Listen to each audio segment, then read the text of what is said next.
Ben can versem de ahdimden asla geri durmam. Vakti geldiğinde onlara yaşarken cehennem azabını yaşatacağız. Bunu kızıma götüreceksin. Nereye? Sen ne söylemek istedin?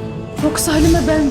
Annemle babamın en sevdiği şey sizi hep böyle bir arada görmekti. Her daim böyle birlik olacağız. İnandığımız dava için savaşmaya devam edeceğiz. Başlayalım! Başlayalım! Hayır! Osman! Geldi. Seni hiç bırakır mıyım? Bırakmaz. Senin yüreğini dişlerimle sökeceğim. Sofiya! Osman, bulduk evladımızı. Gördünüz, son yüz Halime'ninki olacak.